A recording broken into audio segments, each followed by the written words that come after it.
Welcome to Talk Shop Live, everyone. It's Reba McEntire here, and I'm so excited to talk with my dear friend Dolly Parton about her upcoming book, Star of the Show, My Life on Stage.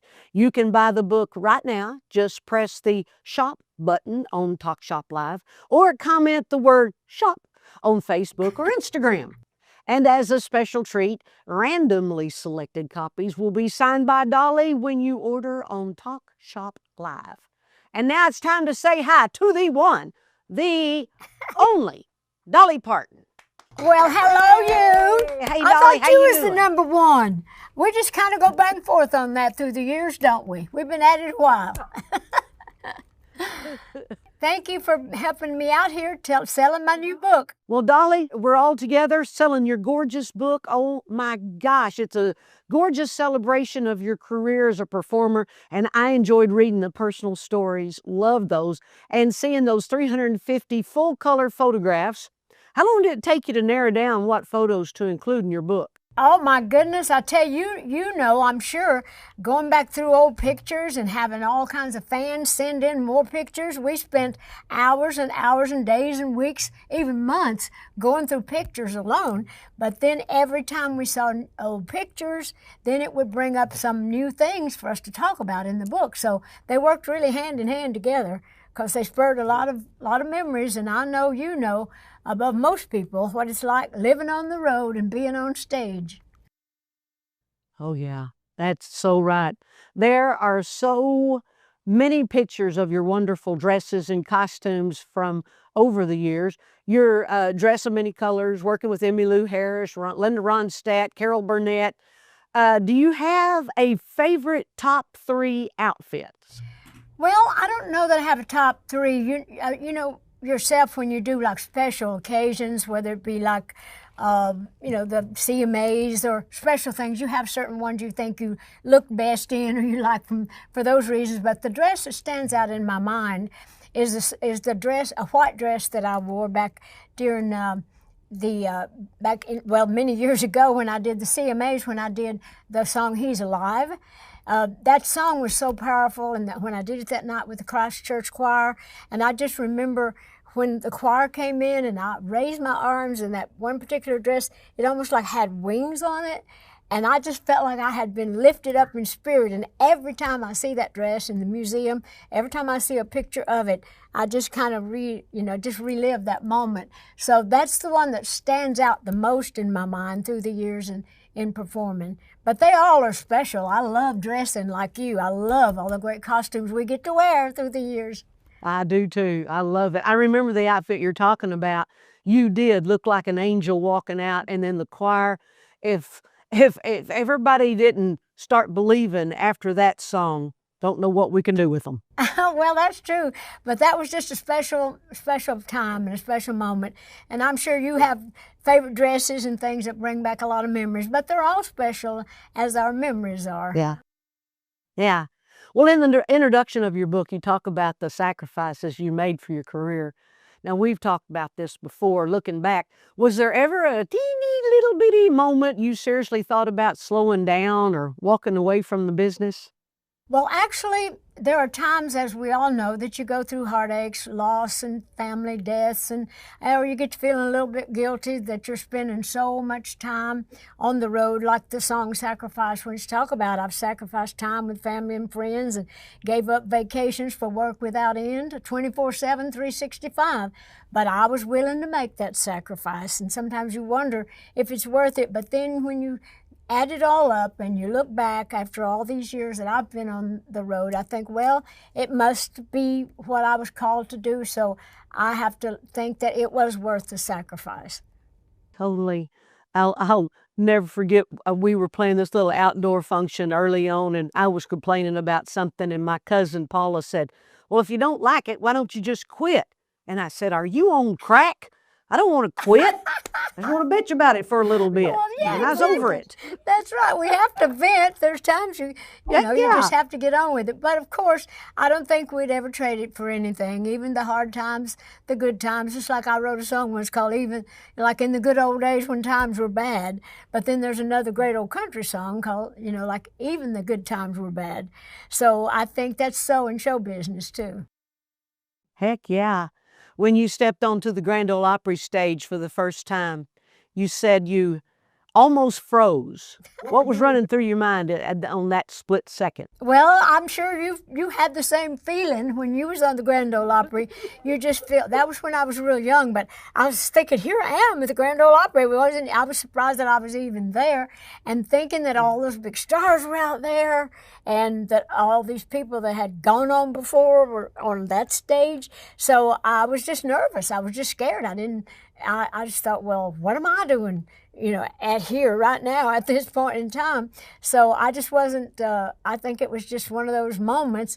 But like always, when you hear your name, you just go, and everything else just kind of fades away, and you have to just do your best and do your part. Yeah. The 4 guys had to walk me out, and I don't think my feet touched the ground until I got to the microphone stand. Yeah, you think about it mostly after you're done. It's like, oh, I did it, we did it. But I know, like you, that is the mother church, the Grand Ole Opry.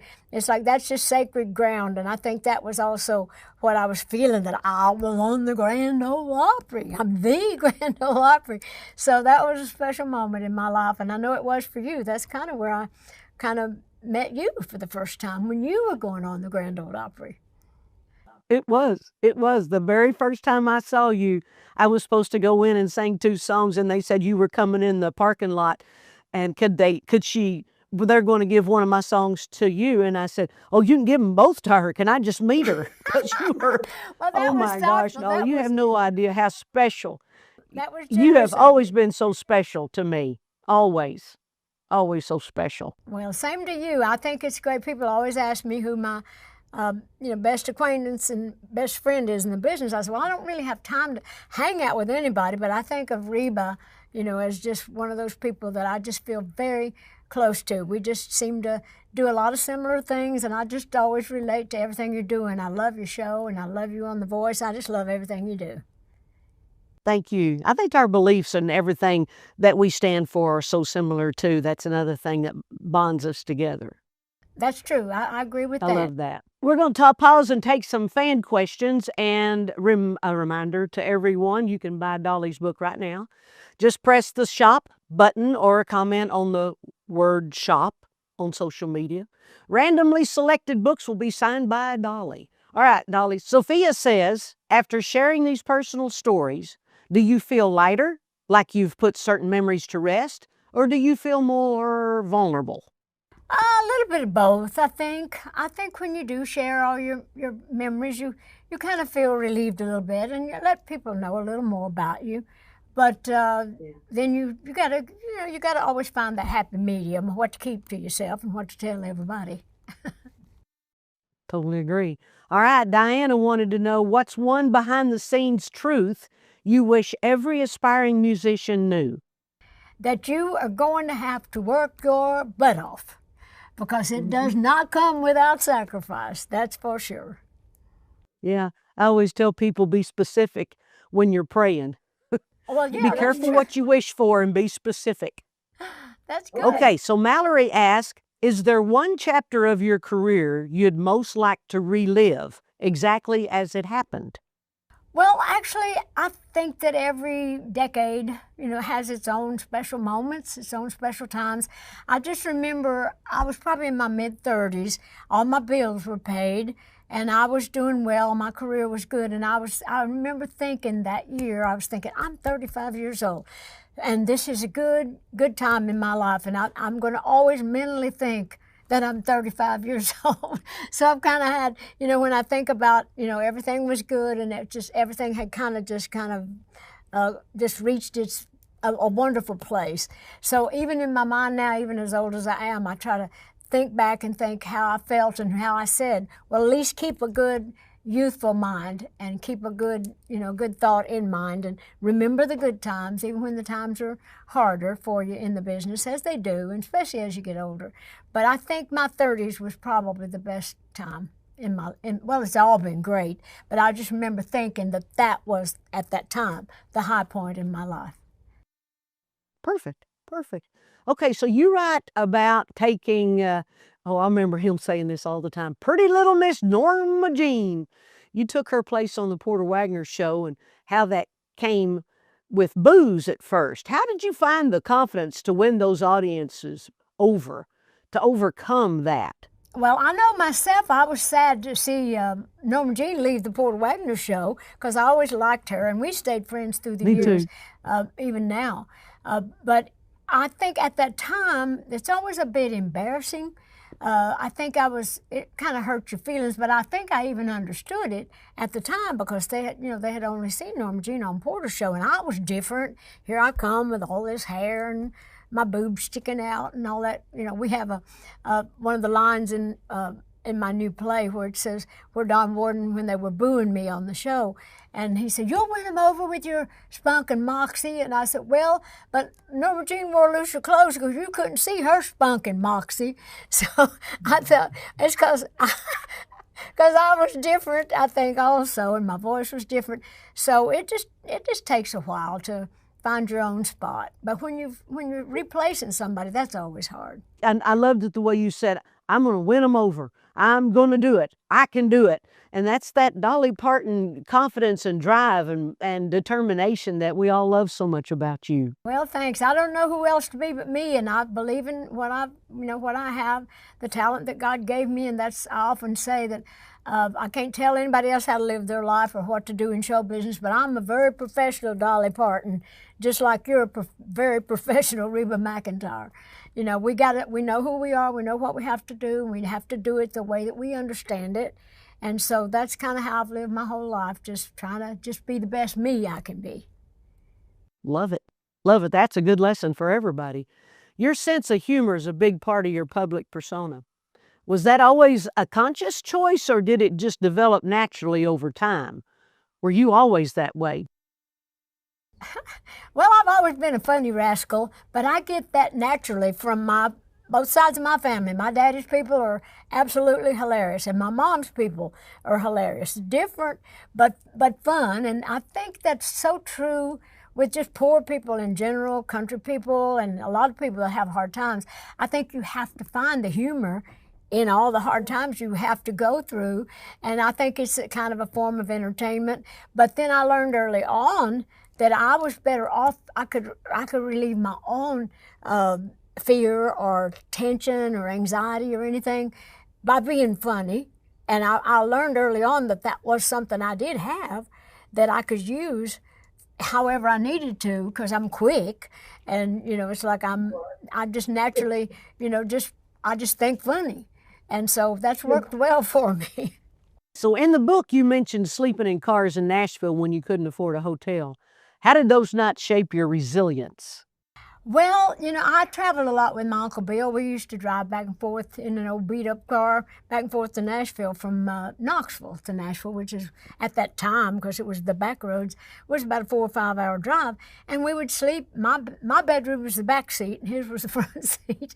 But I think it just makes you, appreciate things once you really do have them.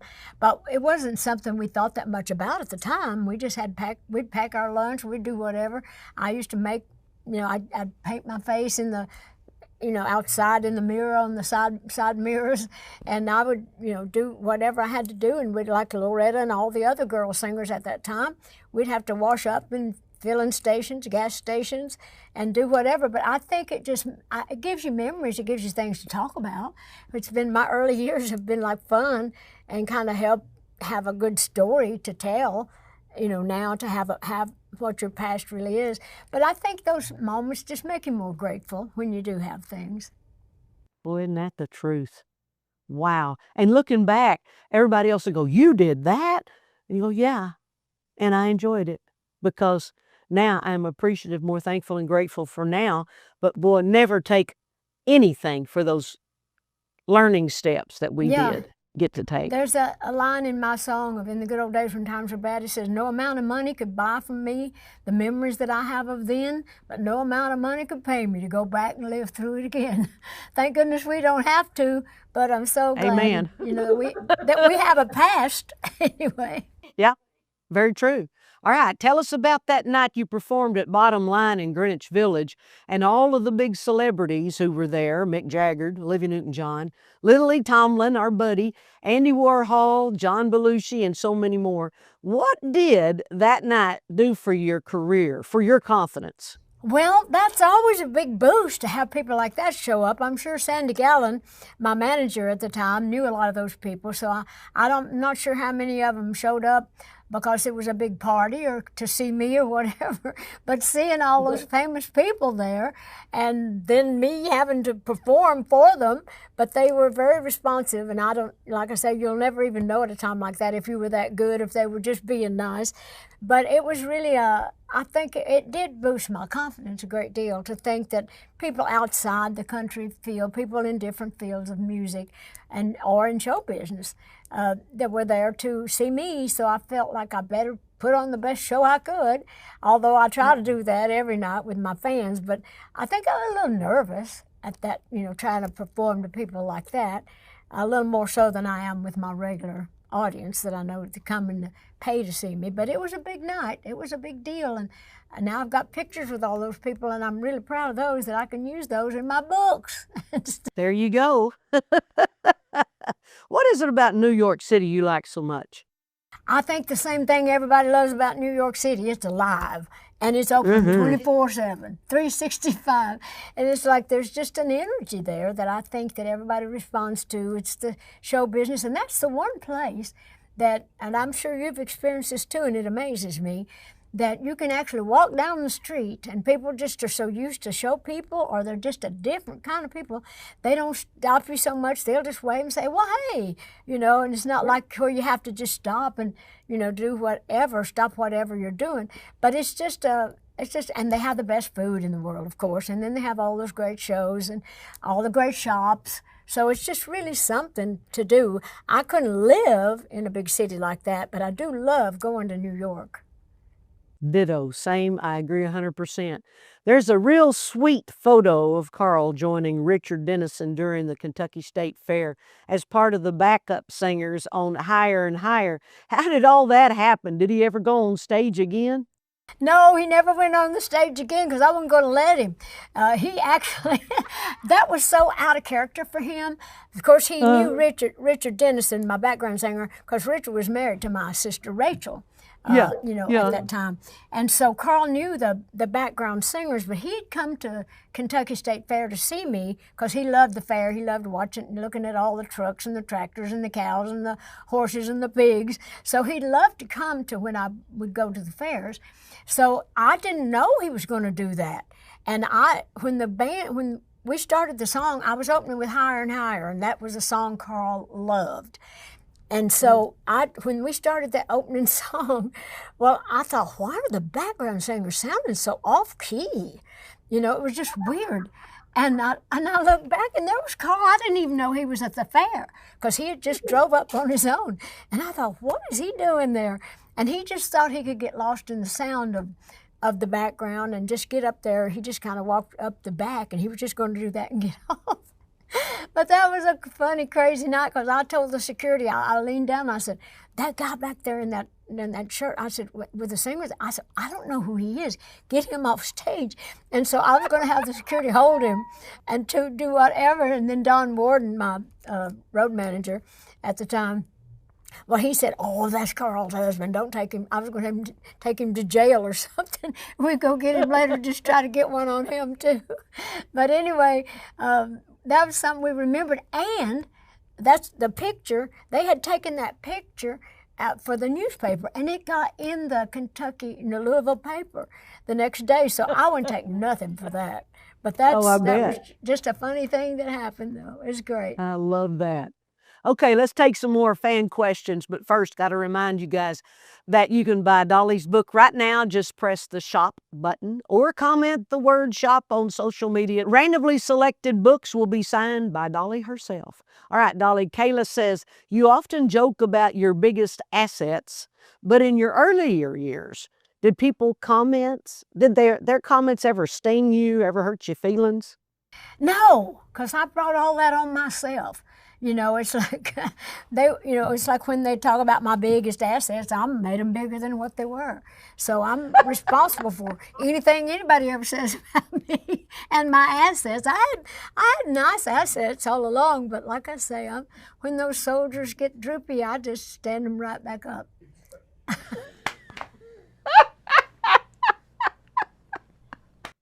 Okay, Samantha asks, how do you come up with those iconic Dolly fashion statements?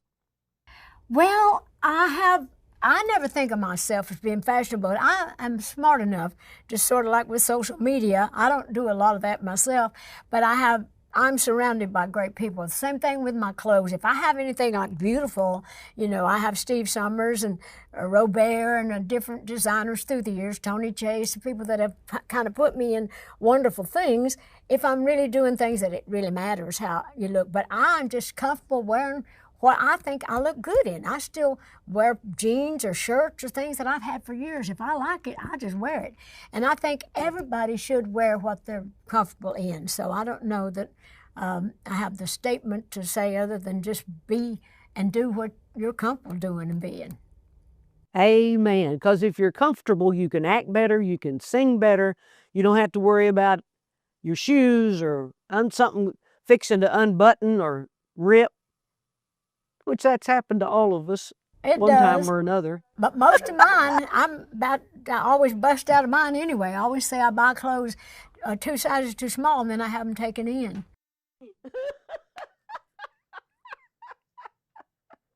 Oh my gosh. Thomas wanted to know, how do you stay grounded and relatable despite achieving so much? Oh, I don't think of it like that. I'm like you. It's my job. It's what I do. It's my joy and my job. But I never think, success goes straight to my heart, not to my head. I'm not one of those people. I'm just so grateful, for everything that's happened to me. I'm so glad that I've got to see my little girl dreams come true. So it's easy for me to stay grounded because I live on creative and spiritual energy. And I just kind of owe it all to that. You bet. You bet. What a great answer. Your first time starring in a movie was 9 to 5. We read stories and photos from that time in the book. How did that film change your career and how did you get the part? Well, I think it changed my career for the better. I think a lot more people saw me because that's the first time I had been on the big screen, a show that was like worldwide and that was a big hit. And it also had to do with women and equality. So it drew a lot of attention, to women like us, that have to sometimes struggle a little harder, especially in the early days or even now. But I think that Jane Fonda had seen me. She produced it and was one of the, of course, certainly the actor in it.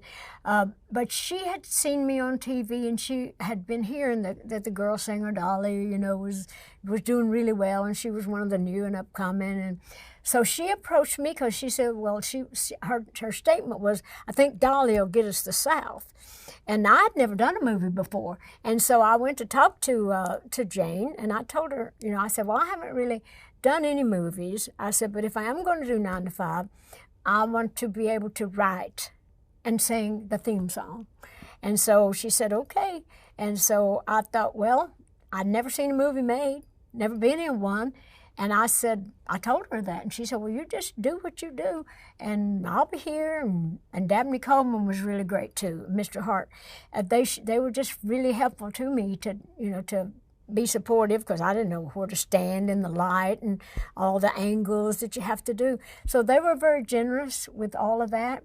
And the show was a big hit, and it was kind of like a first love. No movie has ever been as great as that one to do because it was so special, because it was so new. And so it did so well, and it just won't die. And then my song got nominated for an Oscar, so I felt good about that. So I think I not only got to the South, I might have got a few fans from the North and East and the West. Who was the biggest character out of all the ladies you got to work with on that movie? Oh, we were all characters in our own way, but Lily, of course, she's so funny and so dry. And, of course, she's just great. And I loved her. We've stayed friends, both of them, with Jane and Lily through the years. But, of course, Lily she's just one of those people that you just love to be around because you never know what she's going to say. And it's always fun and uplifting. But I think we got along really great. And I think that showed on screen too. Oh, yes, it did. Oh, what a great, great show. Okay, so another question is, you write about working in Las Vegas in the 1980s and how it's hard on your throat. What was Vegas like back then? Well, it was at that time, I was working a lot. I was working like six weeks. You'd go out there and you have to work, and it was so hard because a lot of times you had to do 2 shows a night. And so the dry air and everything was really, really took a toll on me. Even though the money was good, it just was not something I was really enjoying. And because I was not well at the time, I'd had some, female problems and some little health issues. And then having the problems with my voice keep, holding up good for that. So, and I got nodes, and I thought, because you have to just force yourself. I'm sure that you've worked Vegas enough to know what I'm talking about. If you don't stay hydrated and if you don't do whatever, you're just really going to have problems with your voice. So now I'm going back, to work it now, but I don't have to sing as much. I can just do 1 show a night. I can do, 2 or 3 days, and then I can take off. And so that's what's good about once you get to a certain place in the business, you can call your own shots. But at that time, back in those days, I was having to pay a lot of bills and still having to, keep up the band and all. Felt more like I had to work. Now I'm just going to get to do it because I love working, or that I can do it and enjoy it. Yeah, that was one of the greatest days when they told me that you don't have to do 2 shows a night in Vegas, because by the 3rd show I didn't have a throat. I didn't have a voice at all. And then I got to go into Caesars, where you're going, and where Celine Dion had her stage designed, and all that steam coming up like a big old humidifier on the front of the stage. Oh my gosh, I loved it. Well, now I want to Absolutely ask loved it. you though, you and me, would we sacrifice our hair or our voices with all that steam coming up with our hair? I'm gonna have to think about that, ain't you? Well, when it wilts, you just walk off, get a new one, come back on. Well, that's true. I certainly can. There You you don't go. wear as many wigs as I do, but that's true. But I'm just joking. But it is great that they do think about the singers, because a lot of people, I don't know how on earth people like, Wayne Newton and those people that worked there for years and years and years. Yeah. And it just seems to never Decades. affect their voice. I know it. They live out there, so they're used to it, but we're used to that humidity in Tennessee. That's true. I guess you're right. That's a good point. But anyway, I'm looking forward to working Vegas again. I enjoyed it before, but not as much as I'd like to have. And now I can. Yeah. I love Vegas, like New York. I just love it. Well, I'm so excited about your residency at Caesars, what we're talking about. And it's this December, Dolly Live in Vegas. How long was the process of putting the show together for you? Well, I've been working so much, on my musical, which we'll talk about a little bit, but I've been working with the band. We'll do a lot of the hit songs we've done.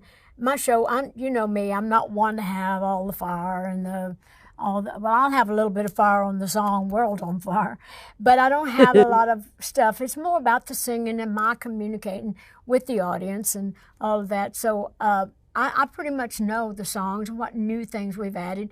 We'll just rehearse for a few weeks, off and on, until time to do the show. And then once we get to Vegas, we're going to be able to rehearse for a few days before the shows, once on the regular set. And so I'll be ready, and I'm excited. We've already chosen the songs we're planning to do, and we've rehearsed a little bit. And now after my Broadway musical leaves Nashville, then I'll get to working on the stage show. Good deal. Everybody's so excited about that. I loved your primetime variety show on ABC in '87. What kind of lessons did you learn from doing the TV show? Oh, Lordy, that was a hard time. Although, it was exciting going in. We thought it would, I'd hoped that it would be good, but there were just so many people with different ideas about that. And I felt like I wasn't really myself.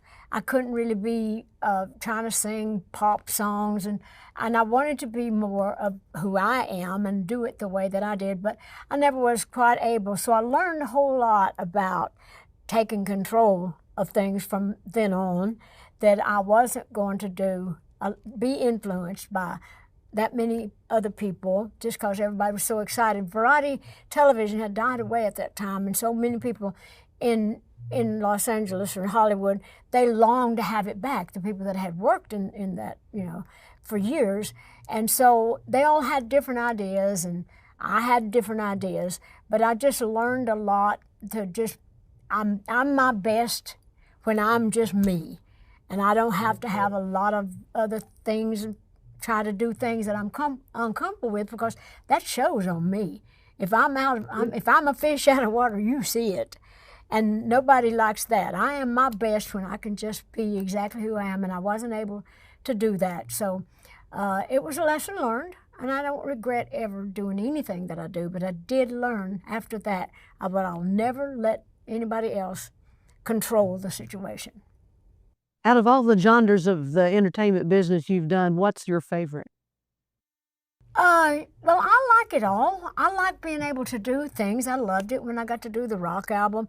But I'm a country girl at heart, and I have to honestly say, when I am most complete in myself is when I sing more old mountain music, or those, the beautiful things that I kind of grew up singing, those old ballads from years ago, those sad old songs like Barbary Allen. And, I did an album called Heart Songs years ago, where it really shows my voice in its natural state, or real good, solid country. But I love it all. I love that I've been able to do some of everything, and I love trying it. And if it don't work, it don't work, and I know, well, don't do that again. But or you can, don't do so much of it, just do. So, but I'm like you. I love trying new things. I do too. I think our attention span is so small that we have to keep entertaining ourselves. But we only have time for 2 more fan questions. And remember, everyone, you can buy Dolly's book right now. Just press the shop button or comment the word shop on social media. Randomly selected books will be signed by Dolly herself. All right, Dolly, Taylor asked, if you weren't a singer, what completely different career would you have chosen? Well, I would have been a beautician, and I got to play that in Still Magnolias, and that was the most natural thing I've ever done. Yeah. I would have been a beautician because I'd have still wanted the hair and the makeup, and I could have got it at a discount. So that's what I would have done. No doubt about it. Yeah. Okay, so Christine asked, have you ever forgotten the lyrics to one of your own songs mid-performance? Oh, Lord, yes, and I know you have too. Oh, all the time. You hate that. All the time. Because sometimes you even as an entertainer, I'll be in the middle of a song, and if I'm close to the end, I think what I'm going to be ordering from room service or something. I'll have something. My thought will go somewhere, and then I'll think, oh, I'm supposed to be singing, and so you'll forget. Or whatever's on your mind, if there's trouble back home or something. Yeah. But yeah, and then usually though, I'll just say, look, now this is too good a song to screw up, and I'll just stop and start over, or yeah. I'll just say, well, you'd think I'd know this by now, or especially since I probably wrote it. So yeah.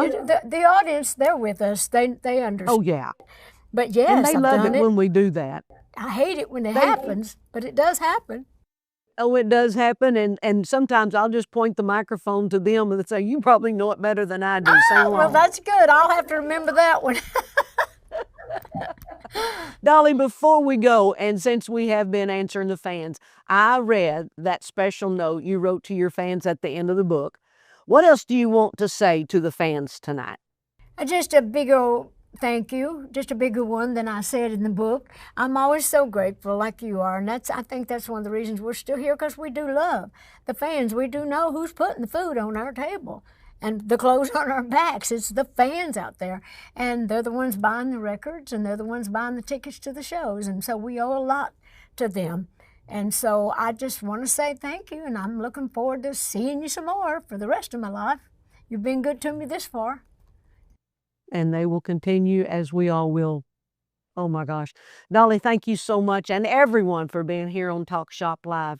Hit the shop button or comment the word shop on your social media so you can order your book. Randomly selected copies will be signed by Dolly. And Dolly, again, from the bottom of my heart, thanks for letting me be a part of this. I love you, and I love your book, and everything you touch turns to gold. Oh, I don't know about that, but I do love you, Reba, and I appreciate you doing this. I know you had a million things to do, like The Voice and Happy's Place and all the other things you do, so it was generous of you to do this. So thank you, and you know I'll always love you too. I'll always love you. Bye. See ya.